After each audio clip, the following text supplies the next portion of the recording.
Next on Worcester News Tonight, following a recent incident in Worcester, public safety officials are reminding people about baby safe havens. Plus, a look at some towns' efforts to keep drinking water clean and how their costs are rising.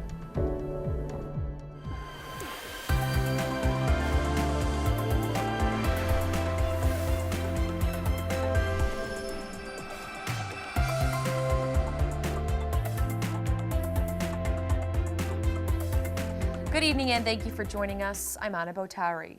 For more than a decade, the Baby Safe Haven Act has allowed families to legally hand over their newborn babies. A pair of twins were found next to train tracks in Worcester earlier this month, and authorities want the public to know there are safer options. Our Cam Jandro is live in Worcester tonight with the story. Cam? Anna, baby safe havens took effect in October of 2004. If you've driven by your local fire department or hospital, you may have seen some signs. They actually look like this. They provide instructions for parents and show they're a safe place to drop off a newborn. The Baby Safe Haven Act allows parents in Massachusetts to legally surrender newborn babies without prosecution. It was to make sure that that the parents would take advantage of this opportunity if they really felt they had nowhere to go, rather than, doing something unfortunate. Under state law, any child 7 days or younger may be brought to a staffed hospital, police station, or fire station. Deputy Fire Chief Martin DYER says a child has never been left at any of the city's 10 fire stations, but says having the option is what's important. And we'll take it from there. The baby will go to the hospital, be evaluated, then Child Protective Services will get involved. But it's a safe way to take care of the baby. 2 9-month-old babies were found along train tracks in Worcester last week. Those twins are too old to be legally brought to a safe haven. But Kara Grimard, a nurse manager of labor and delivery at St. Vincent Hospital, says regardless of age, people should still bring babies to an emergency room if they find themselves in a similar situation. No woman should face a point where she's in such desperation that she may, make a mistake that she regrets causing harm to her baby or to herself. Baby Safe Haven states a person who drops an infant off does not need to answer any questions and may remain anonymous. The newborns are then placed in an approved pre-adoptive home. If you're in a desperate place where you can't be the mom you want to be, or provide a safe, stable home environment for your baby, the best thing you can do is to give this life to another family who can raise this child. And we're really happy that we can offer it to people. Again, take away that fear of maybe doing the right thing. Now, in states like North Dakota, you're allowed to drop off a baby within the first year of it being born. Grimard says here in Massachusetts, 7 days seems a bit short, and she wouldn't mind seeing that extended moving forward. We're live in Worcester tonight. I'm Cam Jandro, Worcester News Tonight. Thanks for the important information, Cam. Well, Spencer police are asking for the public's help tracking down a person of interest after a jogger says a man committed a lewd act at O'Gara Park last week. Police releasing this photo of a person of interest. A young woman who reported the incident told police she was followed on the trail by a man who committed a lewd act at the park. Police say the suspect appears to be in his early 20s with brown hair, around 5 feet 6 inches, and is close to 200 pounds. He was wearing a blue t-shirt, dark orange basketball shorts with round prescription glasses. Anyone with information is asked to contact police. Making sure kids in central Massachusetts are fed during the summer months. It's the goal of Summer Food Rocks Tour. Project Bread and the Department of Elementary and Secondary Education kicked off its 6th consecutive year Monday at University Park. The event is held to bring awareness to Summer Eats, a program providing meals to kids and teens 18 and under for free during the summer months. I'm hoping the kids get the nutrients they need. Being food insecure has negative long-term health, educational, and economic outcomes. And so, we have an obligation to make sure kids don't go hungry. And the good news is that we've got a program, this federal nutrition program, that pays for these meals during the summer. And so we just need to work to make sure that kids are able to access them. Summer Eats will be providing meals for kids every day this summer. For a list of locations, you can visit their website at mealsforkids.org. Congressman Jim McGovern also in attendance Monday to deliver meals to kids. He says while they're helping kids in central Massachusetts, there's still a big gap for the rest of the U.S. The USDA funds the program. McGovern serves on the Agricultural Committee and says he fights for more funding every year. Monday, President Donald Trump reached his highest approval rating of 44%.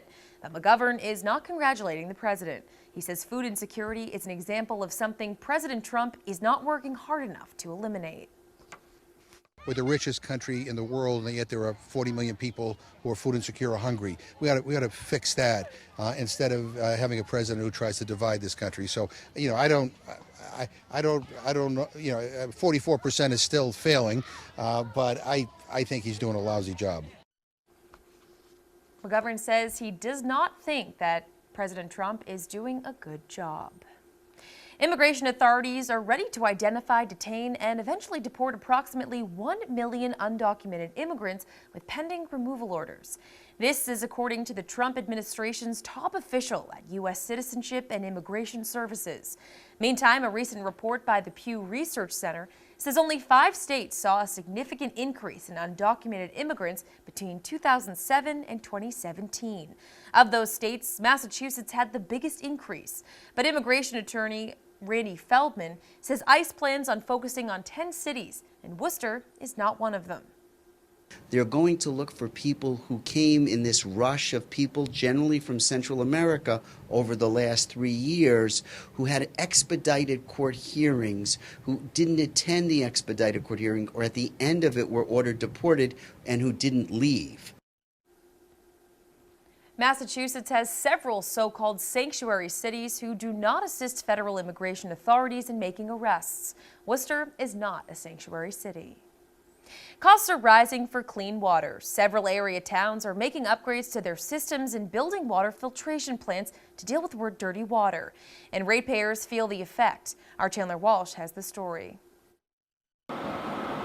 These pipes will filter about 2,000 gallons of water per minute.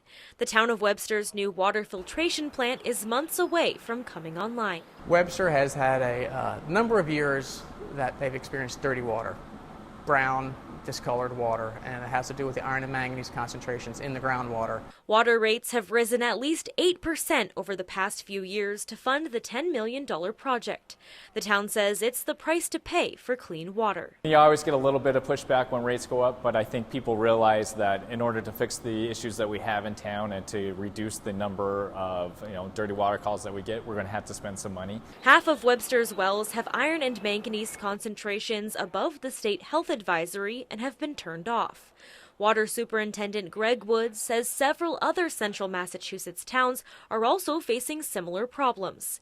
In West Boylston, Michael Coveney says they need to build their own plant by 2022. Now we're conducting a pilot study to determine what filtration method would be the best. Coveney says their manganese issue is due to aging pipes and the state raising its standards.